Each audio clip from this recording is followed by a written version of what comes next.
imposibilidad de salir de bomba, o para los pacientes que estaban internados en esta terapia, y en el transcurso del tiempo nuestro programa se fue extendiendo hacia otras ramas, que era el ECMO venovenoso y el servicio de las terapias polivalentes. También tenemos educación continua para todo nuestro personal y para todo aquel que forma parte del equipo de ECMO, controles de calidad específicos para las atenciones de los pacientes, y tenemos seguimiento de largo plazo con todos los pacientes que recibieron esta terapia. Esto es muy importante porque el paciente que recibe esta terapia tiene que tener un seguimiento y un control exhaustivo para ver su valoración neurológica. En cuanto a la posibilidad de ECMO móvil, nosotros hablamos de ECMO móvil a todo aquello que pueda ser traslado intrahospitalario. Nosotros todavía no estamos preparados como institución para trasladar pacientes externamente, pero me parece que todo aquello que requiera el traslado del paciente entra en esta categoría, ya sea movilizar al paciente desde el quirófano hasta la unidad, o para un procedimiento externo, algún servicio de hemodinamia, por ejemplo, o al tomógrafo. Dentro de la organización institucional fue importante saber y conocer todo lo del soporte. Para esto necesitábamos ampliar nuestro soporte en la UCI. Si bien todos los servicios cuentan con entrada y equipamiento necesario para una terapia, ECMO requiere cosas específicas que necesitábamos implementar y agrandar en nuestras unidades. Estoy hablando de un servicio básico desde los poliductos de aire y oxígeno. Si bien las terapias están preparadas para este tipo de soporte, ECMO requiere mucho más que esto, y teníamos que aplicar. En un principio solamente 2 o 3 de nuestras unidades estaban preparadas para esta terapia, lo cual hablaba de que improvisábamos muchas cosas. Hoy en día la capacidad total de nuestra UCI, que son 16 camas de terapia, se puede hacer este tipo de asistencia. Un equipo multidisciplinario, donde nuestro enfoque fue basado en el equipo puntualmente de enfermería para esta tarea. Nosotros nos apoyamos muchísimo en este equipo, pero la capacitación y la enseñanza fue para todo el equipo. Tenemos toda la terapia a disposición para esta terapia, y contamos con programas actualizados y nos actualizamos permanentemente en cuanto a la asistencia cardíaca y venosa. Es importante que involucremos a todo el personal, porque este tipo de asistencia o tecnología requiere hasta un lenguaje propio por el cual nos debemos dirigir. Y todos tenemos protocolos acordes. Si bien todos buscamos los protocolos que sean necesarios o específicos, nosotros tuvimos que adaptar estos protocolos a nuestras realidades. Ustedes pueden ver en diferentes charlas que hay un montón de tecnología dispuesta para este tratamiento, pero también nosotros tuvimos que adecuar todo esto para poder alcanzar un modelo que sea acorde a las necesidades de un hospital público, pero con certificaciones y de calidad. En cuanto a nuestros protocolos, primero que nada fue importante tener un protocolo en cuanto a la instalación de los pacientes. Para esto, en una primera instancia, nuestros pacientes solamente entraban cuando tenían características de ser una cirugía biventricular. Nosotros no poníamos en asistencia ECMO a los pacientes que tenían una corrección univentricular. Sabíamos que las chances eran pocos y el esfuerzo era mucho. Para esto hicimos un criterio en nuestro protocolo, un criterio de selección de paciente acorde a nuestra realidad, que hoy en día fue modificando un montón, y casi todos nuestros pacientes que reciben cirugía cardíaca o con bomba de circulación extracorpórea son candidatos a recibir esta terapia. También tenemos criterio de inclusión y selección de pacientes.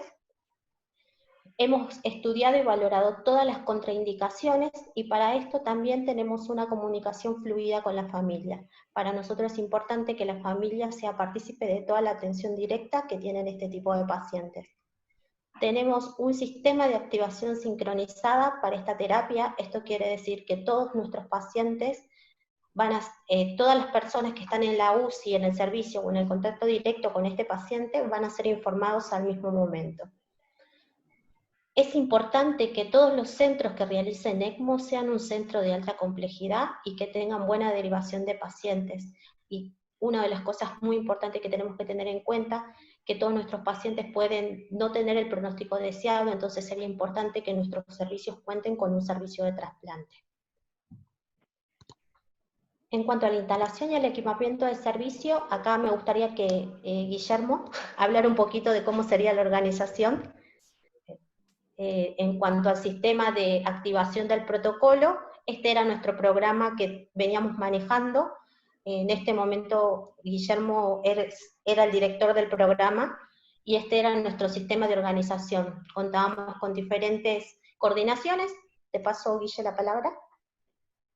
Hola, buenas tardes. Bueno, sí, soy Guillermo Moreno y trabajo en el Hospital Garrahan en la unidad cardiovascular, y este diseño de organización llegamos después de varios años de trabajo. El trabajo inicial, y lo voy a hacer en reconocimiento a Hugo Cardoso, que está acá presente, antes de llegar a esta organización, los 30 primeros pacientes que asistimos lo hicimos aprendiendo de Hugo. Sentados bedside todas las noches hasta que aprendimos al manejo de la bomba centrífuga. Después de esos primeros pacientes, que lo hicimos con un equipamiento que eran unas bombas antiguas que había en el hospital, bueno, llegaron los descartables nuevos y las centrífugas más modernas, y tomó forma de organización de programa. Para poder trabajar en equipo, hay un director del programa que trabaja en equipo, que toma las decisiones, que comparte las decisiones, pero cada persona es importante en su rol. Una coordinación quirúrgica, porque este es un programa que va de la mano de cirugía, es eminentemente quirúrgico, donde las indicaciones de canulación, qué tipo de cánulas, el momento para canular, la coordinación quirúrgica tiene que estar muy de la mano del cirujano de cabecera, del paciente. Estamos hablando de ECMO cardíaco, con lo cual uno debe tener en cuenta que la indicación del paciente tiene que tener algún grado de seguridad de que la cirugía correctora no tiene defecto residual. O si hay alguna sospecha de defecto residual, uno tiene que tener pensado que el soporte es en reposo hasta poder descartar o optimizar el diagnóstico de ese defecto residual. Entonces uno decide, bueno, dada la situación hemodinámica, el paciente se sostiene, pero mañana pasado vamos a cateterismo y descartamos algún gradiente de obstrucción o algún defecto que necesite un retoque con cirugía. Entonces, esa es la función de la coordinación quirúrgica. Definir la indicación desde el punto de vista quirúrgico y acompañar a la decisión. La coordinación médica tiene la función de el seguimiento continuo de los pacientes. En general la hace alguno de los médicos de la UCI, y dado que es una función también bastante agotadora porque se va rotando entre diferentes médicos de staff, donde toman el seguimiento continuo de un paciente, donde los cambios, la monitorización, se puede hacer día a día.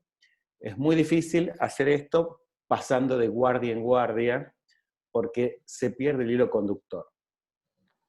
Aunque la persona que tenga la coordinación tenga menos experiencia, el resto la tiene que acompañar, pero tiene la conducción tal vez semanal del paciente y no pasarlo de guardia en guardia, porque un día se suben los flujos, otro día se bajan los flujos, un día se cambian las cosas, otro día se vuelve para atrás. Entonces tiene que haber una sola persona que mantenga el hilo conductor. Una coordinación de enfermería que maneja todo el recurso humano, porque todo el trabajo sobrecae sobre enfermería. Tienen que ser, no es una sola persona, sino que son varios turnos de enfermería. Entonces, la sincronización de los recursos humanos para atender a este paciente sin desafectar los otros pacientes de la sala. Tengamos en cuenta que en la mejor de las oportunidades este paciente debería tener una relación de enfermería, corrígeme Gisela, 2-1, una persona dedicada al paciente y una enfermera dedicada al circuito. Nosotros llamamos enfermeras para el circuito. porque la cantidad de tareas son múltiples y no te da abasto con una persona por turno. Eso implica tener personas entrenadas al teléfono ante la activación de un procedimiento. Una coordinación técnica, un responsable técnico que tiene que, en general, puede ser o un perfusionista o una persona que también puede ser de enfermería, pero con altos conocimientos de perfusión, donde asista a las enfermeras en toda la parte técnica. Esto tiene que ver en cambios de circuito, cambios de oxigenadores, purgados de llave, decisiones que a veces son de emergencia para decidir donde se requiere cierta habilidad manual. Todo esto junto, hace mucho tiempo atrás lo hacía Hugo solo, donde a la madrugada se cambiaban circuitos, se cambiaban oxigenadores, se cambiaban llaves de 3 vías, se hacía el monitoreo. Todo esto lo hemos podido tomar forma e ir desglosando en distintas actividades que requiere trabajar y coordinar en equipo. Entonces, y un director de programa que está al tanto de todas estas funciones, tiene que estar al tanto de los resultados, al tanto de la progresión, de la incorporación de materiales. Es un trabajo de muchas personas que requiere a su vez trabajar en equipo y una continua comunicación ida y vuelta. Acá son todos jugadores y la opinión de todos es importante. No hay, en la mayoría de los pacientes no hay siempre certezas, siempre se trabaja con incertidumbres y siendo un procedimiento de muy alto riesgo, que a su vez sabemos que es pilotear un avión, pero que también ayuda a salvar vidas. Entonces, requiere que todos trabajemos en conjunto para salir adelante. Te vuelvo, Gisela. Gracias, Guille. Dentro de la toma de decisión, como dijo Guillermo, es importante que el médico de guardia informe todo esto y seguir el protocolo adecuado. Además, este médico tiene la función específica y la necesidad de activar todo el recurso que sigue, que sería la pasiva de enfermería de ECMO, porque volvemos a recargar, nuestros pacientes están a cuidados exclusivos de enfermería, al quirófano por si llegáramos a necesitar algo de urgencia, al servicio de hemoterapia. Nosotros tenemos una comunicación muy fluida con este servicio, ustedes van a ir viendo en el transcurso de las charlas que ECMO es una terapia que necesita una comunicación directa con este servicio, ya que podemos necesitar muchísimos complementos durante el transcurso de la asistencia. Y otra cosa para nosotros que fue muy importante fue el servicio de hemato-oncología en el transcurso de los años, ya que ellos nos ayudan muchísimo con los laboratorios para los controles de hemostasia, que son más estrictos, podemos valorar muchísimo más nuestro fibrinógeno, nuestra trombina, y esto ellos hoy en día podemos hacer 2 laboratorios diarios, así que ellos también deben estar notificados de la necesidad de que el paciente está en ECMO, para ellos poder hacer los controles específicos. En cuanto a nuestro programa y la capacitación de entrenamiento, nosotros nos regimos por todo lo que dice la ELSO. La ELSO es la Organización del Soporte Vital Extracorpóreo, que rige todas las instituciones que hacen esta terapia. Esta organización se encuentra en todo el mundo. Nosotros actualmente pertenecemos al Centro ELSO Latinoamericano, donde informamos todo lo que nos pasa con los pacientes. Esto va a una base de datos generales, que nos parece muy importante, que esto es muy importante para poder brindarle seriedad y calidad de atención a todos nuestros pacientes.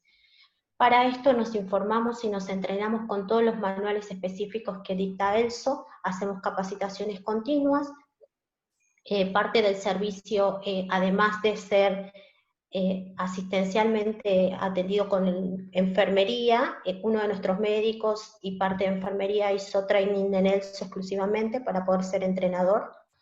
Es importante que cumplamos todos los requisitos que nos provee ELSO para poder ser un centro reconocido. Y para esto, nuestros objetivos fueron lograr conocimientos teóricos y prácticos en todo el personal, tener manejo del paciente posquirúrgico de cirugía cardiovascular y especialmente enfocarnos en nuestro grupo de enfermeras ecmólogas para el manejo del circuito. Si bien nosotros contamos con perfusionistas en el hospital de guardia a las 24 horas, la mayoría de las veces lo que hacemos es manejarnos internamente. Ante un problema mínimo lo podemos resolver en la terapia. Para esto todo el equipo está entrenado en resolución de problemas. Sistematizamos un esquema de guardias activas y pasivas para enfermería, para que todos estén notificados y puedan participar. Por esto el esquema, como le había dicho Guillermo, de atención para un paciente en ECMO son 2 enfermeras para un paciente. El programa de ECMO fue dirigido primeramente para todo el personal de la UCI, perfusionistas, médicos, cirujanos, enfermeros y kinesiólogos, pero como ustedes sabrán es un programa muy amplio y en un principio no se podía capacitar a todas las personas, entonces seleccionamos personas de diferentes turnos para poder avanzar con este programa. Todos nuestros programas cuentan con clases teóricas y prácticas para todos cursamos el mismo programa, tenemos guardias sistematizadas, activas y pasivas. Esto quiere decir que hay un enfermero que va a estar de guardia los 30 días del mes, si llegara a venir con urgencia, pero ante el problema cualquiera de la sala puede empezar la actividad hasta que llegue el enfermero a la institución. Contamos con talleres de simulación mensuales y participación activa de todas las personas en el programa. Uno, si bien hace el entrenamiento, debe participar activamente de todas las actividades que realiza el programa de ECMO. Esto puede ser actualizaciones permanentes o bien actividades dentro de la unidad. Estas son imágenes de algunos de nuestros programas. Ustedes pueden ver que si bien la terapia es muy amplia, en esta primera instancia son uno de los primeros grupos. Nuestros programas inició después que se fue Hugo y empezamos solo en el 2010. Actualmente de un 150 personas de enfermería tenemos casi el 80% de la población ya capacitado y contamos con todos los médicos en actividad con capacitación continua. Ustedes pueden ver que tenemos escenarios para todos los tipos de actividades donde se entrenan médicos y enfermeros sin importar el rol que cumplan en el momento. Cada uno ante la urgencia hace una activación y define su rol para participar en la urgencia. Acá tenemos algo que es simulación de alta fidelidad, donde ponemos casos clínicos para poder resolver. Contamos con un centro de simulación, por lo cual podemos resolver todos los problemas antes de enfrentarlos con el paciente, los practicamos en el centro de simulación. Acá están nuestros médicos practicando. Es importante que esto es un esfuerzo coordinado, es un manejo de roles, esto no se puede hacer solo, si bien uno puede ser muy entusiasta, es importante tener con un equipo capacitado y entrenado, y todos somos importantes en este tratamiento. La base de este equipo me parece que es el compromiso, saber complementarnos, la confianza, la coordinación, y ante todo la comunicación precisa para dar la información adecuada de todos nuestros pacientes. Muchas gracias.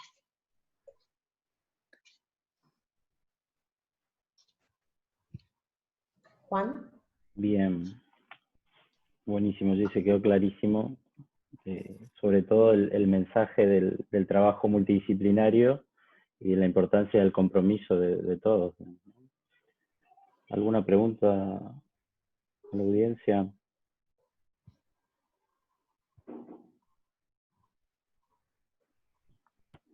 Muchas gracias, Gise. Hermoso. Sí, sí. Bien. Me gustaría compartir la pantalla con Verónica. La verdad que poder compartir este momento con todo este equipo. Yo tengo una pregunta. Ah, sí. Quería saber qué equipos están usando en el hospital. Porque Actualmente en el hospital, ¿qué equipos de asistencia? Sí, ¿qué equipos de...? Sí, actualmente ocupamos 2 marcas que serían, cabe aclarar que no tenemos conflictos de intereses con ninguna empresa, pero usamos máquinas de maquet y también circuitos de Stoker y bombas Stoker de Líbano. Ok, pero las Cuando máquinas empezamos, son todas de... ¿Cómo? Las máquinas son como datos. Ok, ya está, gracias. Hay delay por eso. Sí. Nosotros, si bien cuando empezamos el programa, las únicas bombas que teníamos eran de Metronic. Con el tiempo fuimos cambiando. Lo primero que recibimos fueron una máquina en comodato de maquet y después pudimos ingresar nuevas tecnologías. Por eso hablamos de que la capacitación tiene que ser continua y permanente para que todos vean que se puede hacer ECMO con diferentes dispositivos. La pregunta iba a lo que decía Guillermo, son como datos, eso quería saber, gracias. Sí, las empresas te dejan la máquina dependiendo la cantidad, obviamente, de circuitos que le compres o tienen su interés. Por eso, Maquet dejó una bomba, una Rotaflow, y Livanova, que son las de Stoker, tenemos 2 Stoker, en este momento tenemos 3 bombas en las terapias, que las tenemos nosotros en cardiovascular. Y bueno, la vamos usando, en realidad la licitación está ganada por Stoker, así que esa es la que se usa inicialmente, pero igual Maquet dejó por precio, eso está claro. Pero Maquet dejó su bomba igual, y cuando son situaciones en que ECMO el polivalente tiene que poner un ECMO respiratorio, el oxigenador de Maquet está reportado que dura 30 días o más, aunque a veces dura menos, entonces prefieren usar ese circuito. Pero es una cuestión de precios y mercado. Bien, buenísimo. A ver, una duda nada más, ahora que hablaste de tiempos, ¿cuánto fue lo más que tuvieron últimamente un paciente conectado? 50 días, 60 días. 60. 60 días. Bien. Y, a ver, bueno, no. O sea, la pregunta Con la varios otra, cambios de circuito, sí. a esa iba, la segunda pregunta iba a eso, digamos, varios cambios de circuito. Perfecto, buenísimo. Sí, se quedó clarísimo todo, después seguramente tengamos tiempo para ir ampliando cada punto de la charla, ¿no? Muchísimas gracias. Sí, hay partes técnicas que vamos a ir, se pueden ir conversando en el momento, ¿sí? Cambios de circuito, de situaciones puntuales, ¿sí? Perfecto. Verónica, ¿cómo te va? Hola, ¿qué tal? Muy contenta de estar aquí con ustedes y agradecida con el doctor Joaquín por esta invitación. Y más que nada estar con amigos que quiero muchísimo, como es Giselle, como es Hugo y como es Guillermo. Creo que, doctor, es un gran inicio para el hospital el que se hagan este tipo de webinares para el inicio del programa de ECMO, ¿sí? Yo creo que es una necesidad. Y estoy feliz de la invitación y de estar con ustedes y compartir esta charla. Nosotros estamos más contentos, Vero. Muchas gracias. Sí. Cuando quieras, si querés compartir. Okay. Sí.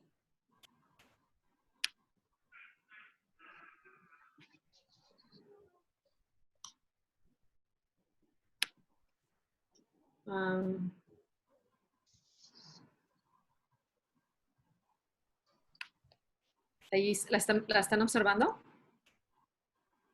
Sí, a Betty Bravo. ¿Sí? No. ¿No? No.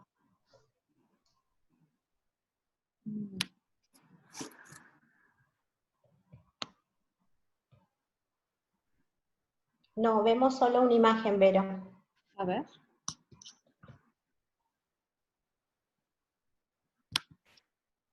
A ver.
¿Ahí? ¿Ahí la están viendo? Ahí se ve tu pantalla, sí. Sí, sí. Quiero salirme aquí. Ya, pero no Quitar quiero. la foto. Esto no se ve. ¿Te puedo iniciar? Perfecto. Sí. Bueno, antes que nada, buenas tardes a todos. Soy Verónica Contreras, soy perfusionista y soy coordinadora del programa ECMO aquí en Monterrey, en el Elso Center 321, en el Hospital Cristus Muguerza. Agradecida con el doctor Juan Quian por esta invitación y por este interés sobre el soporte vía extracorpóreo, por el ECMO. Hoy vamos a revisar este tema que es de suma importancia, que es el conocimiento de la fisiopatología, cómo es la interacción con el circuito y el paciente. No tengo conflicto de interés y la agenda será introducción, una breve historia del ECMO, fisiología del soporte de vida extracorpóreo, cuál es la alteración de la patología cardiopulmonar de aquel paciente que requiere este soporte, las características básicas del circuito de ECMO y la fisiología del ECMO venoarterial y la fisiología del ECMO venovenoso. Primeramente, sabemos que el ECMO es una terapia de soporte mecánico para el corazón y para el pulmón en caso de falla cardíaca o respiratoria severa. Y la utilizamos en aquellos pacientes que no hayan respondido a terapias intensivas convencionales, ¿sí? Disculpa, pero no podemos ver las diapositivas, se ve solamente la pantalla de tu PC. Necesitamos que la compartas.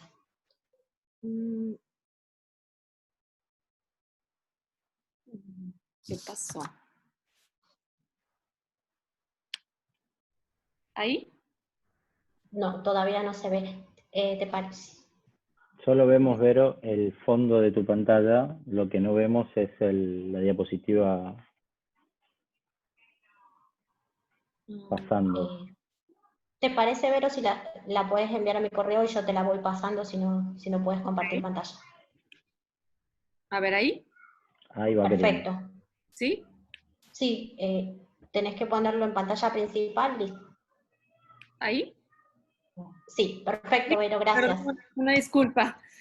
Bueno, como les estaba comentando, entonces el ECMO se utiliza en aquellos pacientes que no hayan respondido a las terapias intensivas convencionales, como ventilación mecánica prolongada o con altas concentraciones de oxígeno, o aquellos pacientes que tienen uso importante de vasopresores. ¿Cuál es la finalidad del ECMO? Esperar que el órgano afectado se recupere y, de no ser así, servir como una terapia de puente para este órgano, ¿sí? Sabemos ya esta historia importante del ECMO desde 1900, no es una terapia nueva, es una terapia que tiene más de 40 años. Y los primeros inicios de esta terapia fueron en 1972. Esta fotografía que yo creo que ha dado la vuelta al mundo, que fue el primer paciente que se sometió a la terapia de ECMO por el doctor Donald Hill, un paciente que tuvo un accidente de motocicleta y que tuvo una ruptura de aorta. Posteriormente, en 1975, el doctor Robert Bartlett, que lo conocemos como el padre del ECMO, colocó a esta bebé de nombre Esperanza en un ECMO, ¿sí? Por una falla respiratoria, por una aspiración de meconio. De ahí inició esta trayectoria importante de esta terapia, que es el ECMO y lo que estamos viviendo hoy en día. Y esto es, en breve, la evolución que ha tenido el ECMO a través de los años, ¿sí? Desde el primer uso que reportó el doctor Donald Hill, en 1975, cuando fue el auge del ECMO neonatal, y toda la evolución que ha tenido, no solamente a nivel médico, sino también a nivel de los desarrollos que ha habido, de los circuitos, de la membrana, de las superficies, de los circuitos recubiertos con heparina, del pasar de bomba de rodillo a bomba centrífuga, y también ese momento que tuvo el ECMO, donde el ECMO adulto fue abandonado por muy malos resultados, ¿sí? Entonces, esto también ha sido parte importante de la evolución del ECMO. Sabemos que un aspecto muy importante en cuanto a la tecnología es cuando se inició la innovación de los oxigenadores de polimetilpenteno, y ahorita vamos a hablar de ellos, ¿sí?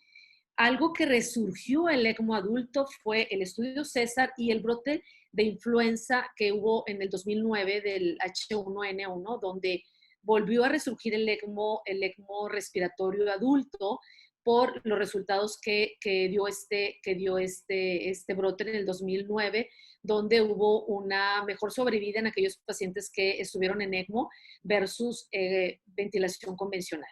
Posteriormente también la evolución importante que se tuvo con el inicio de la utilización de las cánulas de doble lumen Avalon para el ECMO veno-venoso. Y lo que nos está tocando vivir hoy en día, en el 2020, la utilidad y la indicación del ECMO ante los pacientes con COVID-19, ante esta pandemia, y de las indicaciones del ECMO en estos pacientes. Entonces, la plataforma del ECMO es una terapia para manejo agudo respiratorio y cardíaco, es una terapia de puente para trasplante cardíaco y pulmonar, es un importante soporte a programas de cirugía cardíaca neonatal y compleja, y también hoy en día es un soporte en procedimientos de intervencionismo en pacientes de alto riesgo, el cual ha tenido cada vez más la indicación. Es importante el conocimiento de la fisiología, el entendimiento de qué es lo que pasa cuando el paciente es conectado al soporte de vida extracorpórea. Primeramente, sabemos que la célula, para su crecimiento y para su reproducción, necesita de energía. Y esta energía la obtiene de los nutrientes, ¿sí? En forma de proteínas, de carbohidratos, de lípidos y oxígeno. Estos son los requisitos celulares para la célula. Entonces aquí tenemos que, para poder llevarse a cabo este metabolismo, ¿sí? La célula obtiene de los carbohidratos, de las proteínas y las grasas, ¿sí? Se lleva todo este proceso, ¿sí? Con el oxígeno presente, y a través del ácido tricarboxílico, ¿sí? Hace todo este proceso para la producción metabólica y formación de energía, ¿sí? Formación de ATP, teniendo como producto final el dióxido de carbono y el agua. Pero ¿qué pasa cuando el oxígeno está ausente, ¿sí? O está disminuido? Pues lógicamente que aquí va a tener una vía alterna, y aquí va a haber importante formación de hidrogeniones y de lactato. Esto es importante tenerlo presente. El principio de Fick nos menciona que la cantidad de oxígeno que se absorbe a través de los pulmones en este proceso de intercambio gaseoso es igual a la cantidad de oxígeno que se consume durante el metabolismo tisular. La importancia del VO2, el consumo de oxígeno tisular. ¿Cómo está dado y cómo se refiere este consumo de oxígeno? Nosotros tenemos ciertos valores. El valor normal es de 120 centímetros por metro cuadrado de superficie corporal.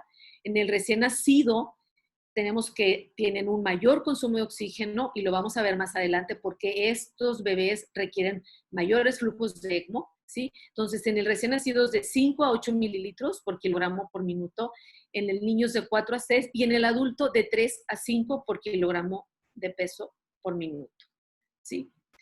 La cinética del oxígeno, ¿sí? En cuanto a entrega y consumo de oxígeno, sabemos la importancia que es el contenido arterial, ¿sí? El contenido arterial de oxígeno que está dado por el contenido de oxígeno que está disuelto en el plasma, el contenido de oxígeno que está en la hemoglobina, y en el cual sabemos que un gramo de hemoglobina transporta 1.34 mililitros de oxígeno por cada 100 mililitros, y por el flujo, ¿sí? Por el gasto cardíaco. Esto nos va a dar la entrega de oxígeno. Lógicamente, una vez pasado a través del metabolismo a nivel tisular, a nivel de los tejidos, pues hay el propio metabolismo basal por el ejercicio o por aquellos estados de sepsis. Entonces, una vez que este oxígeno se consumió a nivel tisular, pasa al lado venoso, al retorno venoso, y vamos a tener en esta área el contenido venoso de oxígeno. Y lógicamente que la diferencia entre ambos nos va a dar la diferencia arterio-venosa de oxígeno, ¿sí? El contenido, el consumo de oxígeno, sabemos que está controlado por el metabolismo basal y que va a haber situaciones que pueden disminuir y que pueden aumentar este consumo de oxígeno. Lógicamente que el paciente que está en reposo, que está con parálisis, que está con hipotermia, su consumo de oxígeno va a estar disminuido. Pero que el paciente que tiene una actividad muscular importante, que está con un proceso infeccioso, que está con un grado de hipertermia, con aumento de los niveles de catecolaminas o con alteración o aumento de la hormona tiroidea, va a tener un aumento de consumo de oxígeno aumentado ante estas situaciones. La fórmula para obtener esta importancia del contenido arterial de oxígeno, pues es esta fórmula importante donde se tiene que tomar en cuenta el valor de la hemoglobina, de la saturación y del PO2, para tener como resultado, en este ejemplo con 14.5 gramos de hemoglobina, un contenido arterial de oxígeno de aproximadamente 19.73 mililitros, 20 mililitros aproximadamente por cada 100 mililitros. ¿Sí? Y la fórmula de esta entrega de oxígeno va a estar dada por el contenido arterial de oxígeno, por el índice cardíaco, que aproximadamente son 596 centímetros cúbicos de oxígeno. ¿Sí? Esto es en cuanto a la entrega de oxígeno. Aquí reflejado en esta cinética de oxígeno, tomando en cuenta el índice cardíaco, la saturación de oxígeno, tenemos en cuenta que el contenido arterial de oxígeno van a ser 20 centímetros cúbicos por cada decilitro, ¿sí? Entonces, tendríamos una relación de oxígeno de entrega-consumo 5:1, ¿sí? 600 mililitros de entrega contra 120 centímetros cúbicos de consumo, ¿sí? Y esto lo sacamos lógicamente multiplicando esta cantidad por el contenido arterial de oxígeno para sacar estos 600 mililitros que necesitamos de entrega de oxígeno para los tejidos en el organismo. Es importante que tengamos presente entonces que hay ciertos parámetros ya establecidos de las cantidades de contenido arterial de oxígeno que se deben de tener, ¿sí? El contenido arterial de oxígeno de 20 centímetros cúbicos por decilitro, el contenido venoso 16, la diferencia arteriovenosa de 4 y la entrega y consumo con esta relación que habíamos comentado. La producción de CO2 está muy de la mano en relación a el consumo de oxígeno.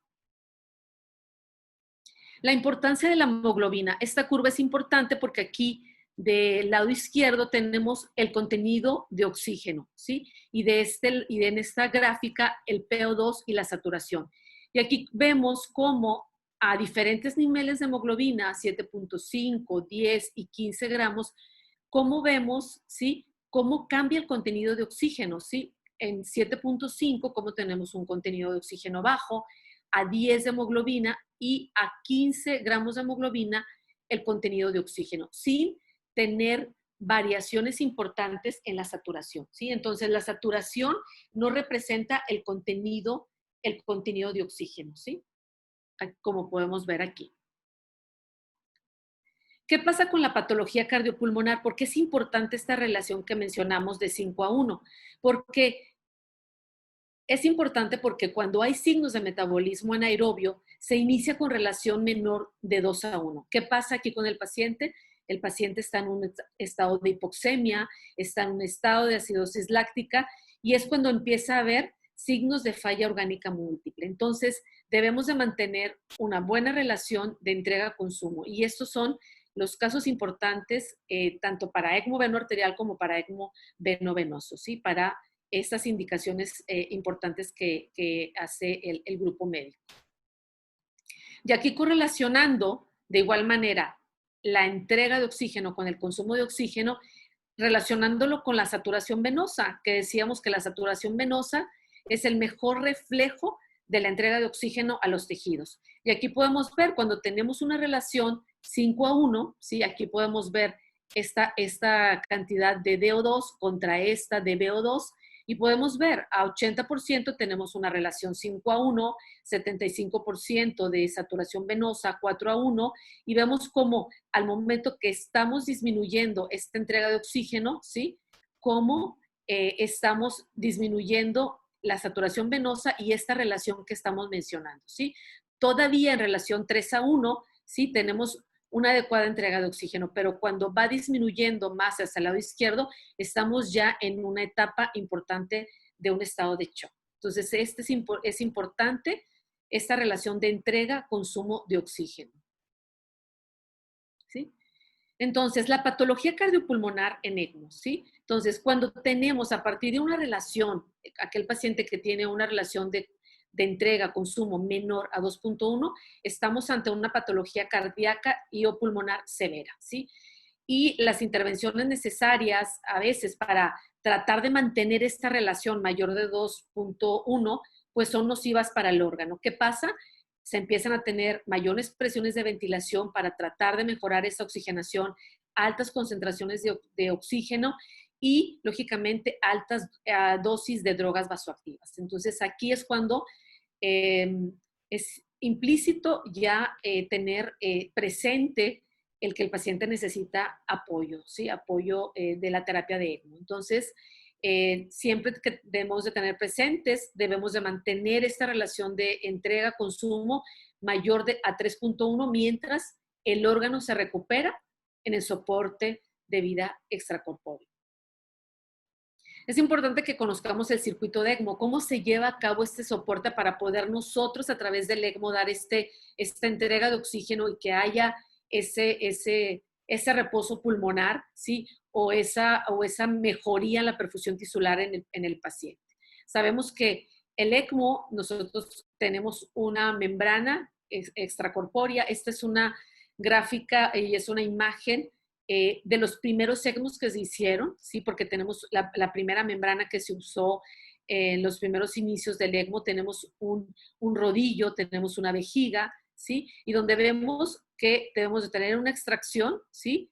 Un paso por el rodillo que va a impulsar la sangre hacia la membrana, que va a hacer la función del pulmón artificial. Esta membrana tenía el intercambiador de calor externo al oxigenador y luego la rama de inyección. Este es un ECMO veno arterial y ahorita vamos a ver.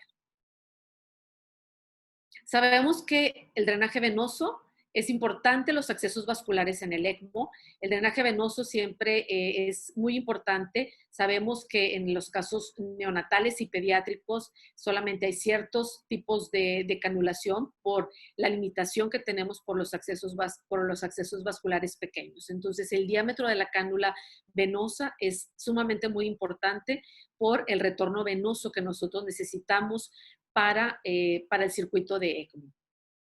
Sabemos que cada cánula tiene sus gráficas de flujo permitido y de las caídas de presión, que esto más adelante lo veremos cuando se vea la parte del circuito ya más detalladamente, ¿sí? Tanto para cánulas venosas como para cánulas arteriales, ¿sí? Y para cánulas de doble lumen para el ECMO veno-venoso también. De igual manera, con sus caídas de presión y los flujos permitidos a través de cada cánula, que es importante que todos los que estemos, el equipo multidisciplinario que participa en el programa de ECMO esté familiarizado con toda esta selección de cánulas, ¿sí? Sabemos que para poder llevar a cabo, aparte de la membrana, que es sumamente importante, requerimos cuál va a ser la función de bomba a través del circuito de ECMO. Sabemos que la terapia de ECMO se inició con bomba de rodillos y que actualmente muchos grupos siguen utilizando el rodillo como parte del circuito de ECMO, sobre todo en ECMOs neonatales, ¿sí? Pero también el uso cada vez mayor de estos sistemas centrífugos, ¿sí? Donde nos va a generar una presión negativa en la entrada y una presión negativa de salida. También cada vez el uso extensivo es cada vez mayor y se cuentan con todos estos sistemas centrífugos, cada uno con sus características especiales, pero con el mismo principio, ¿sí? Con el mismo principio cada una de ellas, ¿sí? Sabemos que la membrana, que ahorita vamos a ver, ¿qué es lo que pasa con la membrana? La sangre que entra, la sangre venosa que entra a esta membrana, se enfrenta lógicamente a un PO2 sumamente alto, ¿sí? y se enfrenta a un CO2 de 0. O sea, la membrana tiene 0 de CO2 al momento que entra la sangre venosa, ¿sí? La sangre venosa que entra del paciente y que a través de esta membrana tiene que hacer todo este recorrido, la sangre, para salir una vez a través de la línea arterial postmembrana ya oxigenada hacia el circuito y hacia el paciente. ¿Sí? Existen diferentes tipos, con diferentes características, con diferentes flujos permitidos, con diferente caída de presión y lógicamente con diferentes revestimientos. Entonces, todos debemos de estar familiarizados y los que se tenga disponible en cada país. ¿Sí? Todas estas son membranas y ahorita vamos a ver sus características. Es importante que al momento de que nosotros seleccionemos la membrana que va a ser ideal para nuestro paciente, revisemos el flujo nominal. ¿Qué es el flujo nominal? Es el flujo que te permite, ¿sí? El flujo permitido a través de la membrana para poder saturar de oxígeno esta sangre que nosotros pasamos a través de la membrana, ¿sí? Cuando, por ejemplo, en esta membrana de 3 litros tratamos de dar un flujo mayor, vemos cómo la saturación de salida empieza a disminuir. Entonces, es importante el tener presente el flujo nominal de cada membrana que utilizamos en nuestro paciente. Aquí podemos ver estas diferentes membranas y cómo a diferentes flujos, a 1 litro, a 2 litros, a 3 litros, a 4 litros, ¿sí? Una membrana de 4 litros, ¿sí? ¿Qué cantidad de entrega de oxígeno me va a hacer cada una de ellas, ¿sí? A este determinado flujo. Una de las características importantes de este tipo de membranas es que la eliminación o el barrido de CO2 no es problema, o sea, tienen una eficiencia en cuanto al barrido de CO2, ¿sí? Independientemente del flujo que nosotros estemos manejando en el ECMO, ¿sí? Entonces, este es un estudio que se hizo cómo era la efectividad en la remoción de CO2, ¿sí? En relación 1:1, relación 4:1 o relación a 8:1, ¿sí? La fisiología del ECMO veno-arterial, ¿sí? Sabemos que el ECMO veno-arterial es un sistema para dar soporte tanto pulmonar como cardiovascular, ¿sí? Que debemos de tener un drenaje venoso, ¿sí? Y una inyección a través arterial, a través de la arteria. El ECMO veno-arterial, su objetivo fisiológico es la oxigenación y la ventilación, o sea, mejorar la perfusión tisular, ¿sí? A diferencia del ECMO veno-venoso, el ECMO veno-arterial no reposa el corazón, ¿sí? No reposa el corazón porque estamos aumentando la poscarga. Lo que queremos es mejorar la perfusión tisular, mejorar la oxigenación, ¿sí? Y aquí podemos ver qué es lo que pasa en el ECMO veno-arterial cuando se empieza, cuando se está iniciando, ¿sí? Podemos ver cómo empieza a disminuir el flujo pulmonar porque estamos formando nosotros sangre del atrio derecho, cómo tenemos la presión media y cómo a través del aumento del flujo se puede perder cierto grado de pulsatilidad, pero lo importante es que en el ECMO veno-arterial tengamos cierto grado de pulsatilidad para permitir que haya desfogue del lado izquierdo del corazón y que haya apertura de la válvula aórtica. Entonces, esto es importante tenerlo presente en el ECMO veno-arterial, ¿sí? El ECMO veno-arterial, ¿qué es lo que pasa? La función tanto del corazón y del pulmón es reemplazada en forma parcial o total. El contenido de oxígeno que tenemos en el ECMO veno-arterial está dado por el contenido de oxígeno del flujo nativo, ¿sí? Y el contenido de oxígeno que está dando la bomba, o sea, que está dando el ECMO, ¿sí? Usualmente, en ocasiones se tiene un flujo de bomba hasta de un 80% de su gasto cardíaco del paciente. Es importante que en el ECMO veno-arterial evitar el estancamiento de sangre en los vasos pulmonares y en las cavidades cardíacas, lo que les mencionaba. debemos de tener un cierto grado de contorno de pulso, arriba de 10 milímetros de mercurio, arriba de 15 milímetros de mercurio, y lógicamente aquí el grupo médico siempre está evaluando esto a través de los parámetros hemodinámicos y a través de del ecocardiograma, ¿sí? En un inicio se creía que la derivación cardiopulmonar que hacemos en cirugía cardíaca era el ECMO, o sea, era una continuidad del ECMO, ¿sí? Sabemos que hay diferencias importantes entre el bypass cardiopulmonar y el ECMO, ¿sí? Lógicamente tenemos importante duración en horas.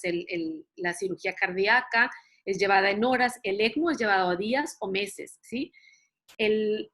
La circulación extracorpórea o el bypass cardiopulmonar tenemos un reservorio abierto. En el ECMO es un circuito cerrado, ¿sí? Esto es algo muy importante. En el ECMO tenemos un circuito cerrado. Lo que yo estoy extrayendo es lo que yo estoy inyectando hacia el circuito. La anticoagulación es muy importante. ¿Puedo continuar?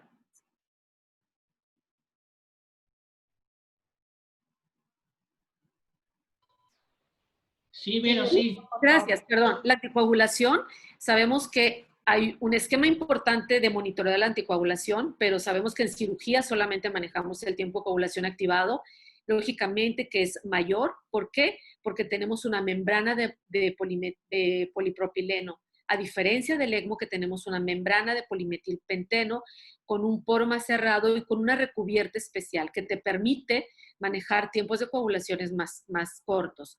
El volumen del circuito de circulación extracorpórea es mayor que el volumen con el cual se hace el prime del ECMO. El paciente que se encuentra en bypass cardiopulmonar está bajo anestesia y en ECMO el paciente, recordemos que lo que se quiere o lo que se sugiere es tratar de mantener al paciente con sedación y lo más despierto posible. ¿Sí? Entonces, el bypass cardiopulmonar nos ofrece una fisiología parecida al ECMO venoarterial, y el ECMO podemos tener fisiología venoarterial y ECMO venovenoso. Entonces, es muy similar la fisiología, pero con todas estas diferencias que enmarcamos aquí. Y aquí podemos ver, ¿sí? Todo lo que se maneja, la diferencia de la membrana, la diferencia de los flujos que manejamos y la comparación con el circuito y la máquina de ECMO, ¿sí? Y aquí tenemos los accesos vasculares, ¿sí? Aquí podemos ver en el ECMO venoarterial, donde podemos tener el acceso vascular periférico a través de yugular y a través de carótida. Este es importante para los pacientes pediátricos y neonatales, ¿sí? Aquí podemos ver este otro acceso para ECMO venoarterial, ¿sí? Que es femorofemoral, ¿sí? En los pacientes adultos, y lógicamente tenemos también el acceso para ECMO venoarterial, el acceso central, los pacientes post cirugía cardiovascular que son llevados a ECMO a través de canulación central, que es prácticamente para cuestión de retorno, para cuestión de flujos, es excelente, ¿sí? Entonces, es importante que en el manejo del ECMO venoarterial estemos monitoreando continuamente la entrega y el consumo de oxígeno, y tenemos que tratar de mantener una relación de 3:1, ¿sí? Es importante siempre planear el circuito de acuerdo a el consumo metabólico que va a tener nuestro paciente, ¿sí? Debemos todos los perfusionistas y el grupo médico, en cuanto a las cánulas, ¿sí? El flujo que nos va a permitir esas cánulas, y lo que mencionaba hace un momento, la selección de la membrana correcta para el flujo que vamos a dar, ¿sí? También es importante ya en ECMO, ¿sí? Vigilar muy de cerca los flujos que estamos dando, ¿sí? Lógicamente es importante tener pulsatilidad, ¿sí? Porque si el paciente no llega a tener esa función importante del ventrículo izquierdo, hay la posibilidad de tener que ventear la aurícula izquierda, y eso el doctor Guillermo puede ampliar esta información más adelante. Cuando ya tenemos establecido el ECMO, Entonces, tenemos que calcular esta entrega. Es importante tener una saturación venosa mayor de 65%, lo que ya habíamos comentado. O sea, la saturación venosa es primordial tanto en ECMO veno-venoso como en ECMO veno-arterial, ¿sí? En ECMO veno-arterial, por esta importancia, ¿sí? De que es el mejor reflejo de la entrega de oxígeno. Hay monitores especiales en el cual estamos revisando continuamente esta saturación venosa. Y si llega a bajar, revisar qué es lo que está pasando. O hay disminución de hemoglobina o hay necesidad de aumentar el flujo de ECMO. Esas son dos importantes características para la mejora de la saturación venosa, ¿sí? Y lógicamente, cuando el paciente empiece a tener una mejoría en la pulsatilidad, se pueden ir bajando los flujos. Este es un seguimiento importante que da el médico tratante, los médicos que están a cargo del paciente, y recordemos que la función cardíaca va a ser valorada en todo momento por ecocardiografía, ¿sí? Sabemos que los ECMOs venoarteriales son ECMOs de duración de días, ¿sí? De duración de días, ¿sí? Y si no hay una recuperación importante, el grupo médico tendrá que valorar si se pasa a una asistencia, si se lleva a valorar a algún estudio importante de por qué no hay posibilidades de salir de esta terapia de soporte de ECMO venoarterial. La fisiología del ECMO veno-venoso. ¿Cuál es la diferencia de la fisiología al ECMO venoarterial? Entonces decíamos que el ECMO venoarterial es para mejorar la perfusión arterial, la perfusión sistémica, aquel paciente que está con bajo gasto cardíaco, ¿sí? Aquel paciente que requiere soporte del ECMO venoarterial. El corazón lo repulsa. Pero ¿qué pasa en el ECMO veno-venoso? Este soporte que está dado también en la terapia de ECMO, ¿sí? Entonces, en el ECMO veno-venoso, ¿de qué depende la oxigenación? ¿Sí? La oxigenación depende de la sangre venosa que no pasa a través de la membrana, ¿sí? De la sangre que ya sale oxigenada a través de la membrana, ¿sí? Y del flujo de sangre del pulmón y el corazón nativo, ¿sí? Entonces, la entrega de oxígeno está dado por esta suma de dos flujos, ¿sí? Del ECMO y del pulmón nativo, ¿sí? Entonces, es importante que, lógicamente, que en el ECMO veno-venoso el paciente tenga una buena función cardíaca, ¿sí? Como resultado, ¿qué vamos a tener? Pues vamos a tener una saturación arterial que va a estar dada como resultado entre un 70 a un 90%, ¿sí? ¿Y cómo se va a mantener esta saturación? Pues se va a tener que mantener con una buena entrega de oxígeno, con hemoglobina y con el flujo que vamos a estar dando a través del soporte del ECMO veno-venoso. ¿Cómo se lleva a cabo estos accesos vasculares para poder dar este soporte de ECMO veno-venoso? Existen también varios tipos de accesos vasculares. Este es uno que es muy aplicado al paciente adulto. ¿Por qué? Porque implica solamente un acceso vascular.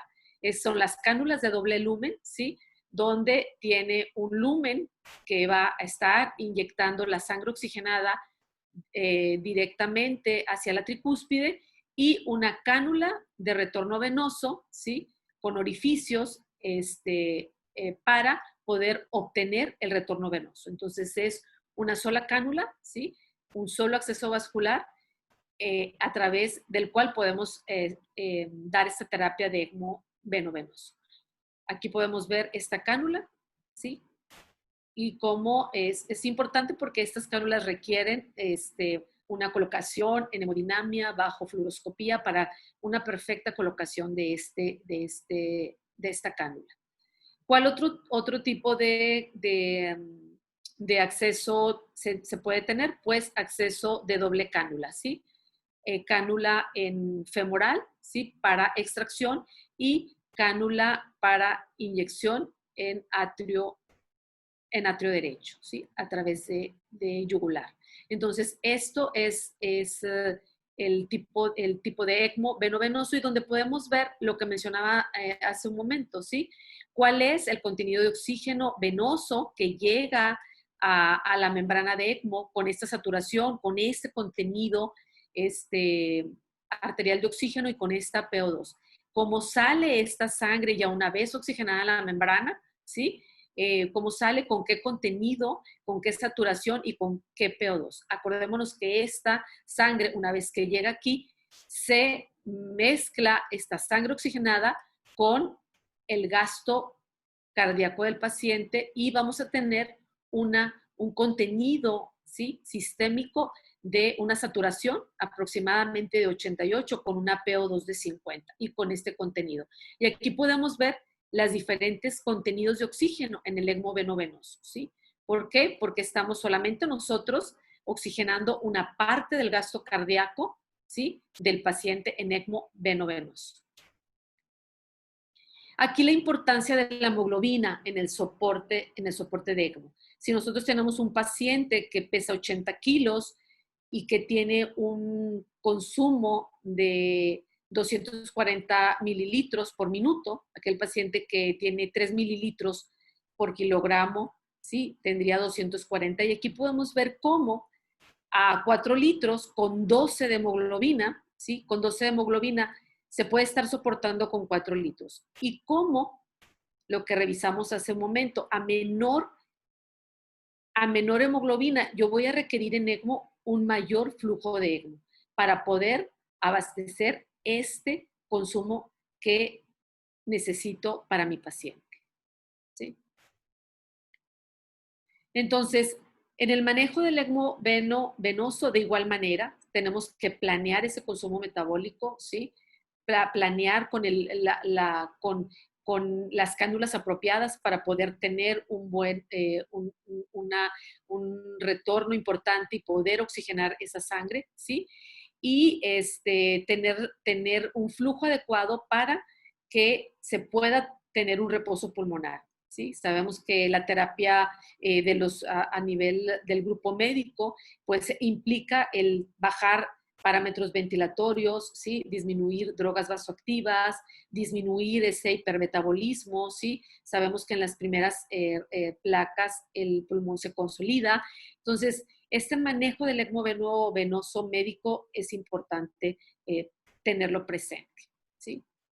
Entonces, tenemos que estar valorando estos determinantes de esta cinética de oxígeno, ¿sí? Y lógicamente tener importancia de tener una buena entrega de oxígeno si esta relación 3:1 llega a disminuir, ¿sí? Sabemos que lo ideal en estos momentos es evitar la transfusión masiva, ¿sí? Pero sabemos que el paciente de ECMO puede depender en un momento dado de la mejoría de su entrega de oxígeno con la transfusión sanguínea. Entonces, este monitoreo que se tiene que tener en el paciente con veno-venoso es importante, ¿sí? El grupo médico tiene que estar valorando todo lo que se refiere a la recuperación del pulmón nativo, ¿sí?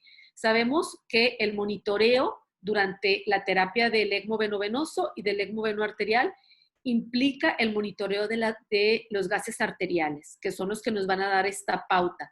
Sabemos que la gasometría más importante, tanto en ECMO veno-venoso como en ECMO veno-arterial, es la gasometría arterial, porque es a través de esta gasometría vamos a estar haciendo los cambios en el ECMO en cuanto a FiO2, en cuanto a flujo SWIFT. ¿Sí? Entonces es importante tener presente este monitoreo de estas gasometrías que debemos de tener presente en ambos tipos de ECMO. ¿Sí? Pues yo quiero agradecer la atención de ustedes y estoy atenta a sus comentarios. Sé que va a haber más pláticas subsecuentes donde se van a revisar más detalladamente todo esto que vimos hoy en esta charla. Excelente, Vero, muchas gracias. La verdad que más que clara la charla, ¿sí? Sobre todo las diferencias que marcaste por ahí, para los que nunca trabajaron con ECMO, en la diferencia de lo que es el ECMO veno-venoso y veno-arterial, quedó muy claro. ¿Alguien del auditorio alguna pregunta? Verónica, ¿me ¿Sí? escuchás? Sí, te escucho. Hay veces que nosotros no tenemos en plaza o en la gran mayoría de los centros no tenemos monitores para ver el consumo, la entrega y el consumo de oxígeno tipo CDA y qué sé yo, monitoring online. Al principio se puede empezar con un monitor de saturación venosa y hematocrito y con las aplicaciones que sean el celular para ver ese consumo y esa entrega. ¿Qué opinas de las aplicaciones tipo medical? Excelente. La ¿Estás de verdad, acuerdo con eso? nosotros nos guiamos mucho por, o sea, lógicamente que tenemos todo este monitoreo en línea, pero sí nos guiamos mucho por estas aplicaciones, ¿sí?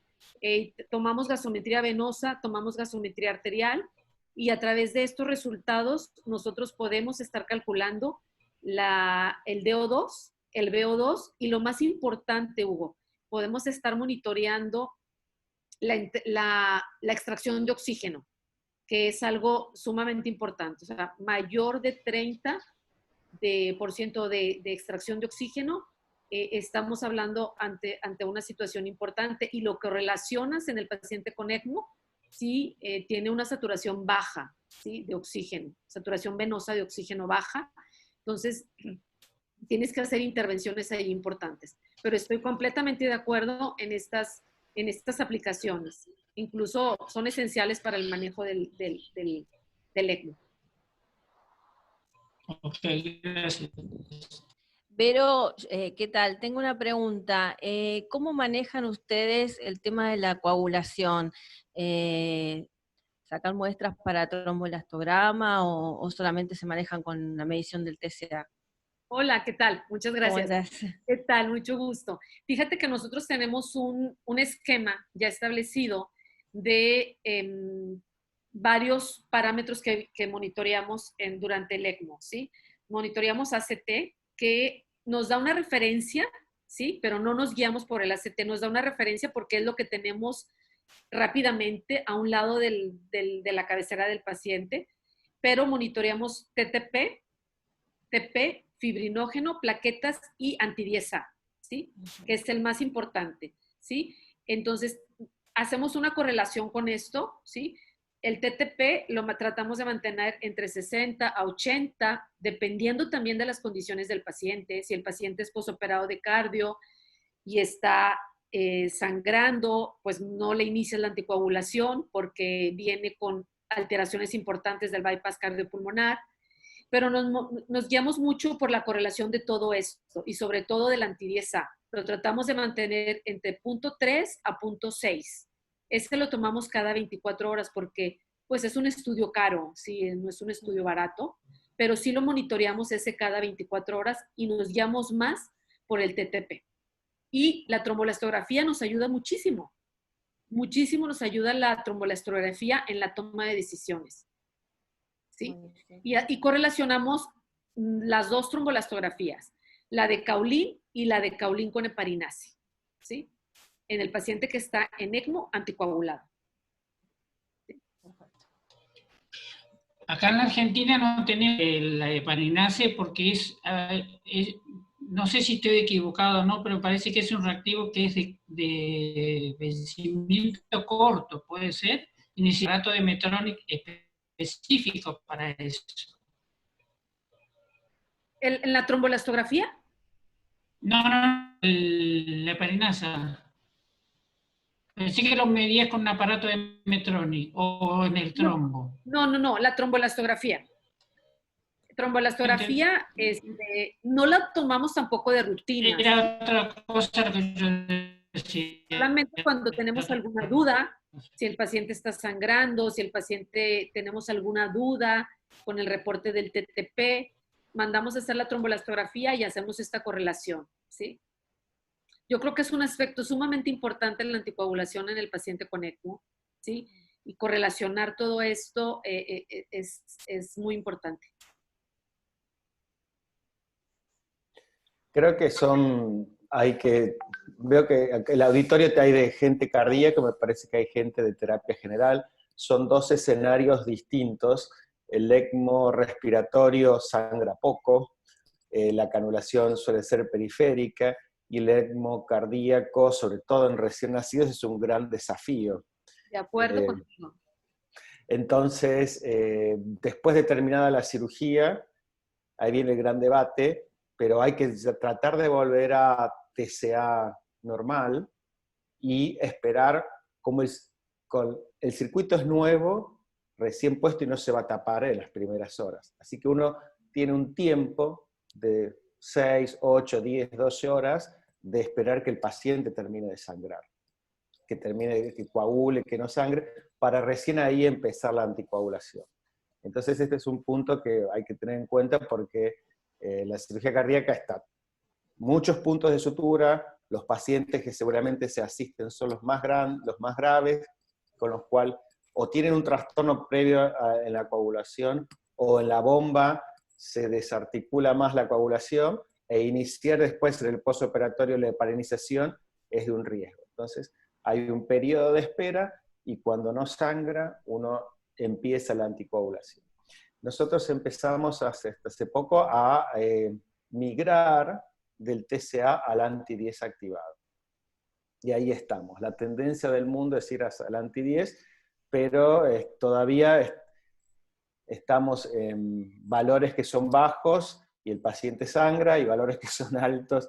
Entonces el ajuste de la coagulación al final termina siendo, más allá de toda la teoría que uno le pone encima, bastante artesanal, y buscando el equilibrio entre que no se te tape el circuito y entre que no sangre el paciente.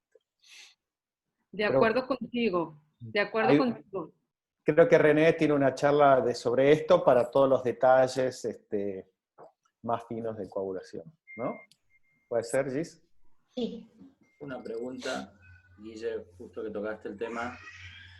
El ECMO postcardiotomía, ¿ustedes llevan a todos los valores a basales y aún así lo canulan? ¿Me explico? ¿Llevan a un TCA normal basal? Cuando tenés dos circunstancias. El ECMO que continúa post-bomba, el paciente que no sale de bomba, y distinto el que ya está en terapia, el que está en bomba. Es un gran debate, porque si en perfusión, si vos revertís todo, se te tapa el circuito de perfusión, y a su vez nosotros del lado de la terapia, en el momento de la transferencia, lo queremos todo revertido. Hay que tratar de llegar a un valor de TCA en el cual podamos tener cierta estabilidad. Yo creo que no podemos estar más de 200 de TCA en el momento del traspaso, porque ya... y yo sé que cuando estás del lado del quirófano, si lo revertís en el momento, se te va a tapar todo. Pero hay que tratar de buscar un nivel de TCA en el cual el paciente no sangre y canular. 180, 200 de TCA y se canula en quirófano. Vos cambiás las cánulas y pasás a usar las cánulas, ¿sí? Y salís de una bomba y entras en la otra. Eso es lo habitual. Después de eso, vos quedás sin anticoagulación un tiempo prolongado hasta que pare de sangrar. Siempre igual, en las primeras horas, como estos pacientes sangran mucho, requieren reexploraciones y retoques. A veces vos, técnicamente, esto es know-how, vos ajustaste las jaretas, pero a las 8 o 12 horas eso se afloja. Entonces, el paciente sigue sangrando, vos acomodaste toda la coagulación con hemoderivados y tenés que revisar a la madrugada y volver a retocar las jaretas y ver cómo queda. Aparte, hay un transporte desde quirófano a la terapia. En el caso nuestro es muy lejos. Entonces, ahí, por más que vas abrazado a las cánulas todo el transporte, algo se mueve y algo se afloja. Así que no es infrecuente tener que reingresar a la madrugada y reajustar todo, sacar coágulos y continuar antes de reiniciar la heparinización. Pero son momentos críticos esas primeras horas. Perfecto, sí, siempre. No, de qué se hace o hasta qué rango de TCA o de la manera que se mide la anticoagulación según el centro, de llevarla al paciente crítico que no sale de bomba, que está conectado y tenés un TCA altísimo, hasta cuánto lo bajás para cambiar al circuito de ECMO. Mira, nosotros actualmente tenemos un protocolo en cuanto a la reversión de la heparina en los pacientes que no salen de bomba directamente.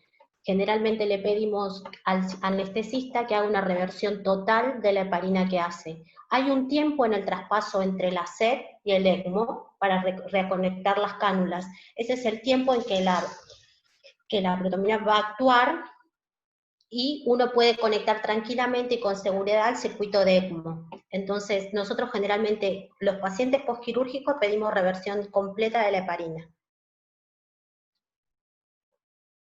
Sí, nosotros también, por lo que comentas, Giselle, nosotros también revertimos al 100% la heparina cuando vamos a hacer esta transacción del bypass al niño que va a requerir ECMO. Y sabemos que trae toda la respuesta inflamatoria alterada, sabemos que va a ser varias horas que no le vamos a iniciar la infusión de heparina, ¿sí? Entonces, sí revertimos totalmente. Caso, pregunto a Vero y a Giselle y a Guille, en el caso de ustedes, ¿la heparina cuando hablan de reversión total la hacen al 100%, al 80%? ¿Tienen algún protocolo de reversión? Nosotros en el hospital preguntamos generalmente al perfusionista que está haciendo la bomba con qué TCA está y cuál era su TCA basal antes de iniciar el tratamiento. Hablamos con el anestesista también para preguntarle las dosis de heparinas que se dieron en total, y de ahí generalmente siempre pedimos el total de la reversión, el 100%. Muchas veces es un poco difícil lidiar ese momento en el quirófano porque uno quiere una cosa y también es entendible que del otro lado el equipo busca seguridad, pero en líneas generales hay un tiempo de seguridad para ambos circuitos para poder trabajar, entonces siempre es preferible tener la reversión completa de la heparina. Al 100%, por lo menos en nuestro caso, es lo que pedimos casi en todos los pacientes. Mi pregunta apuntaba por la nueva tendencia que hay de no revertir, no en pacientes que van a salir conectados a ECMO, sino en pacientes que uno saca de bomba y tiene éxito. Generalmente no estamos revirtiendo 1 a 1 la heparina, estamos revirtiendo un porcentaje menor. A ver, por ahí los perfusionistas del equipo me pueden dar una mano con eso. En el paciente que no va a ECMO. Paciente con éxito quirúrgico, ¿sí? Al momento de la hemostasia uno hace la protamina, la tendencia ahora acá era de no revertir 1 a 1, ¿sí? De cada vez ir bajando un poquito ese porcentaje.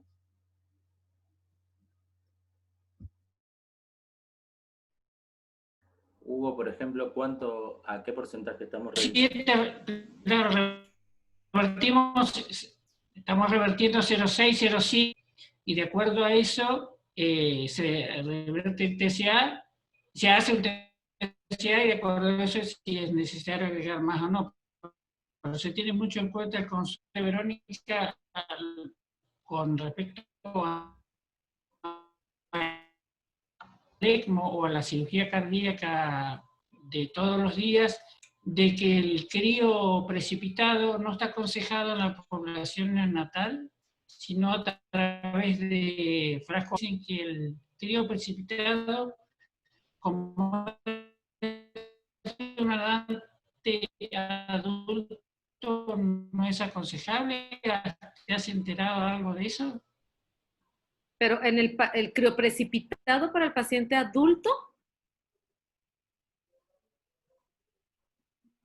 El crioprecipitado que le pasas al chico es de un donante adulto, ¿sí? Nunca jamás es de un neonato que le sacar el crío.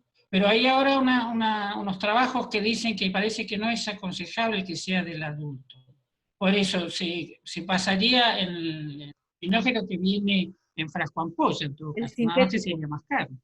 Fíjate que yo... Sí, el sintético. El sintético. Yo sí, creo que los anestesiólogos están usando el sintético cuando se requiere, pero no tengo así toda la información completa. Sí sé que están utilizando sintético, porque escucho que lo utilizan, ¿sí?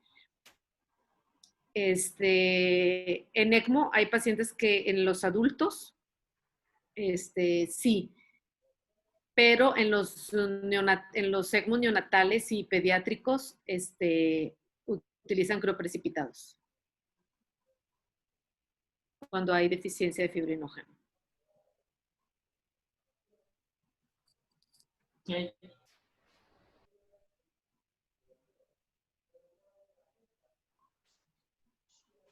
Me parece que el tema de la anticoagulación es un tema muy rico y por ahí que genera muchas inquietudes. Por eso también es importante que cada centro pueda contar con un buen laboratorio de hematología.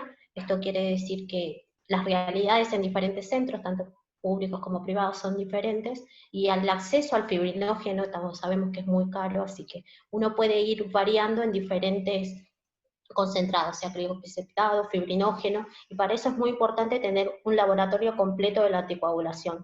Por eso cuando nosotros hablamos de que los centros que van a hacer ECMO tienen que ser centros que tienen que estar con todos los servicios acordes, me parece que una de las cosas más importantes y donde uno puede enfatizar es el laboratorio de hematología, ya que ellos te dan una información precisa de todo lo que uno puede necesitar en cuanto a complementos para mejorar la anticoagulación del paciente.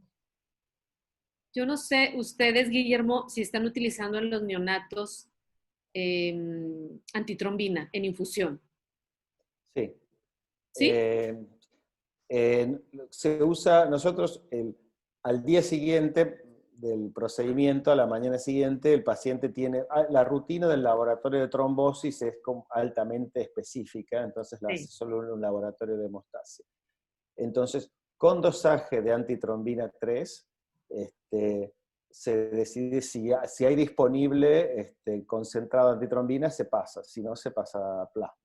Okay. Depende pero con el dosaje de antitrombina, no es empírico, solamente empírico en algún ECMO que durante la madrugada uno está en concentraciones ascendentes, infusión ascendente de heparina y no logra tener una anticoagulación, uno estima que tiene déficit de antitrombina 3 y en ese caso podría haber una indicación de pasar empírico, pasar plasma empírico.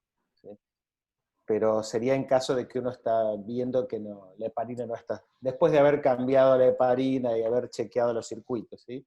Pero sería la única indicación que se administra antitrombina o plasma en su defecto sin tener un dosaje previo. Sí.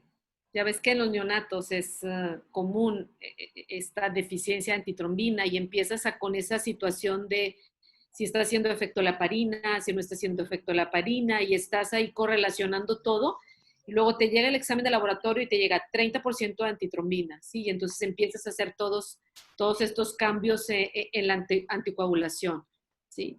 Entonces, ese reto entre el estado, en el equilibrio de la anticoagulación entre un estado hemorrágico, un estado trombótico, pues sigue siendo todo un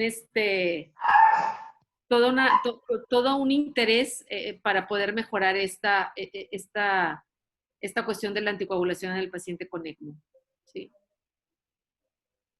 sí, por eso se hace bajo esa indicación. Nosotros estamos haciendo un estudio bien temprano a la mañana y sobre 3, 4 de la tarde, como es un laboratorio específico, hacemos la variación el ajuste de coagulación y sobre las 3 de la tarde volvemos a repetir el estudio de coagulación completo. Perfecto. Otra pregunta, Verónica. ¿El goteo de heparina se lo hacen al paciente o se lo hacen premembrana o precono? Lo hacemos en el circuito. Lo hacemos en el circuito post-cono premembrana. ¿Y con qué tipo de bomba de difusión, de pistón o algo? Porque a veces... Con bomba de infusión de jeringa. Sí, con una buena bomba de jeringa, porque lo que me ha pasado es que he tenido accidentes y que ha habido poco drenaje y se han aumentado mucho las revoluciones para tener más volumen, sí. y ha absorbido la heparina de la jeringa. Por eso te preguntaba qué tipo de bomba de jeringa. Sí, no, con bomba de jeringa, y nosotros cambiamos la heparina cada 12 horas. Gise, Guille, en el Garraham lo están haciendo en el paciente, ¿verdad?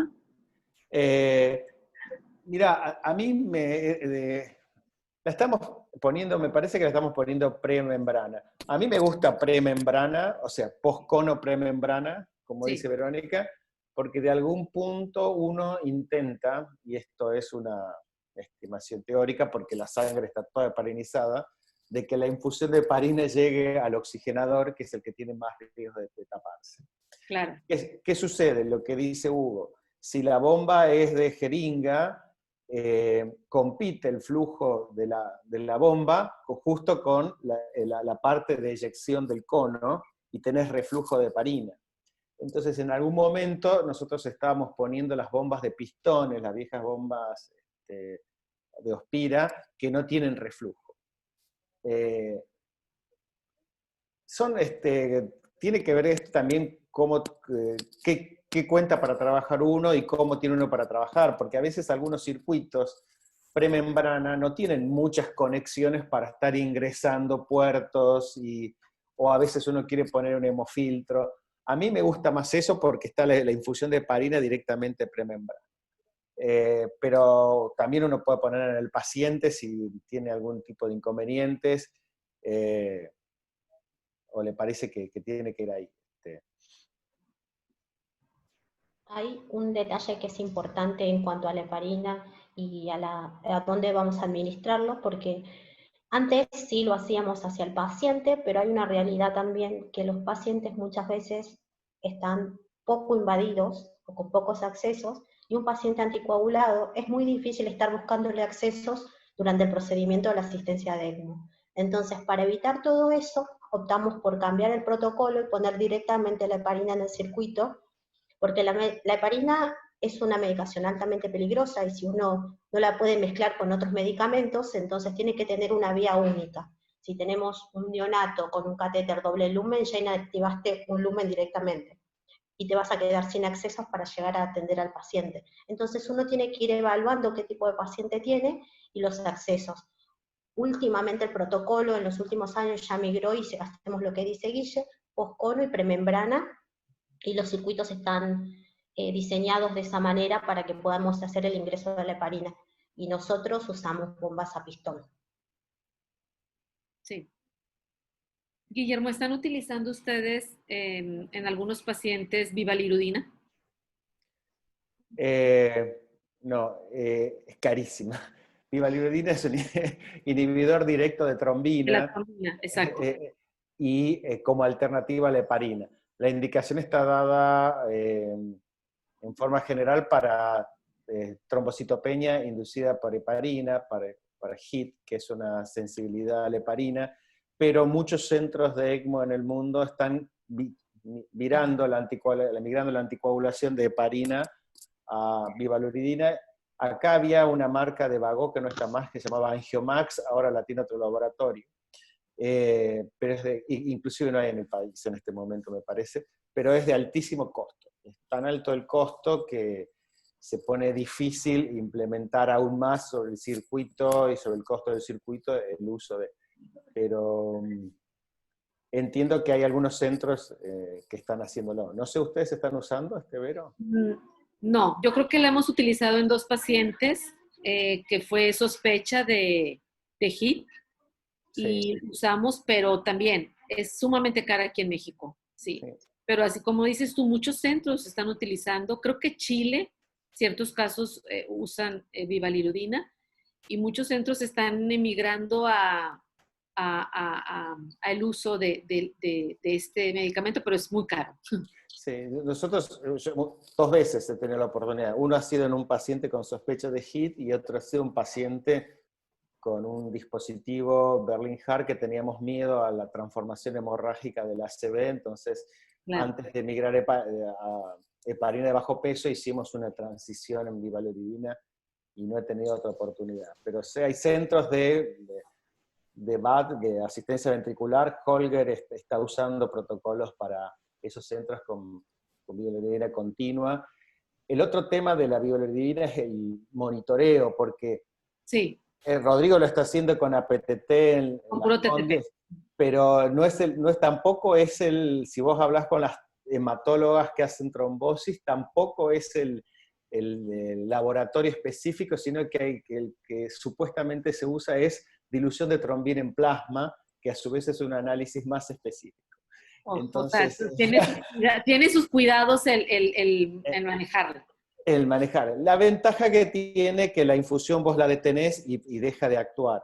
Claro. Pero como todo requiere un camino de conocimiento un poco más, y el alto costo lo hace a veces que sea difícil de implementar. Claro. Seguiremos usando heparina no fraccionada.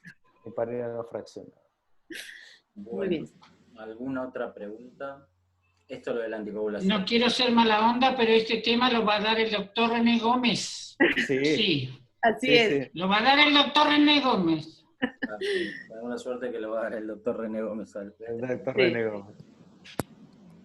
Bueno. Sí, son muchos temas que se van a ir cruzando, ahí brincando, y después se van a volver a repasar. Es un proceso largo. Que de acuerdo. Pero este es un muy buen inicio. Qué bueno, me da mucho gusto.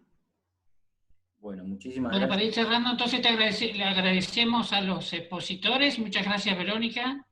No, gracias te vamos a contar en las 5 charlas ahí de backup, de soporte, con alguna opinión tuya que seguramente va a ser bastante favorable para enriquecer nuestro poco. Muchísimas gracias, Verónica.